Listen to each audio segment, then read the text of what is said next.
every single day I will send probably 3 or 4 different websites to different clients. So what I will do is I'll send them the URL, but when you build a Squarespace website and you haven't got a subscription, you can only have it as password protected if you want someone else to see it. So you can't just send them the link, because if you send them the link, then they'll come to the password page. So you'll need to send them the link and then the password. Now this just creates extra friction, especially when you're managing clients like me.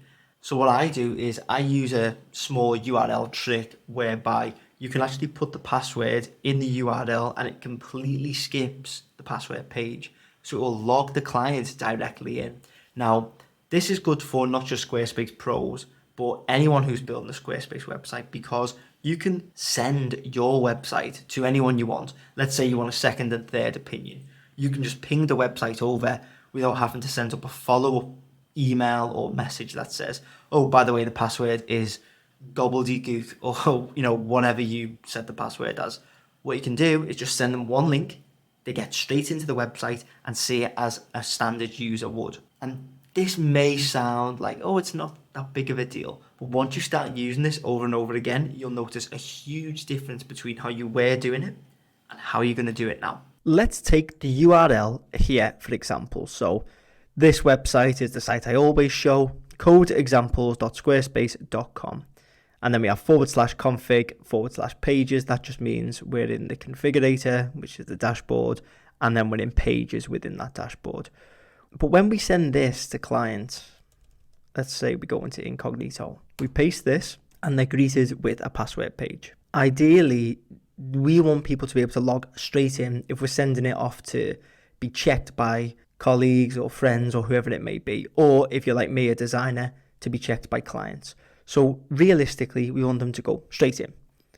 Now, the way we do this is we actually enter the password in the URL. So if anyone wants to log into this website, the password is pass. So what we do is / and then we do a question mark, and then we go password equals, so we're saying the password is, and then we put the password. So for me, it's just PASS, pass. And then when I press enter, you see it logs straight in. And you can see my wonderful, eclectic, crazy tutorial work all the way down the world's strangest homepage. But to go back to the top, you can see it's codeexamples.squarespace.com. So that is our URL. And then to log in, we need to do question mark. So this is like a query, and basically say password equals, so the password is, and then just put whatever your password is into there. Now that only works for the standard URL. You can't do, for instance, / about and then add the password. It only works for the homepage.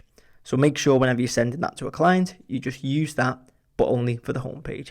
Realistically, this is where everyone is going to be starting anyway when they're checking the site, so that's fine. I don't know if there's any other use cases where people may want to jump on the contact page or the about page or, whatever it is. But unfortunately, you can't do that, so tough. If you did find this useful, please make sure to leave a like, hit subscribe, and check out all the Squarespace resources in the description below.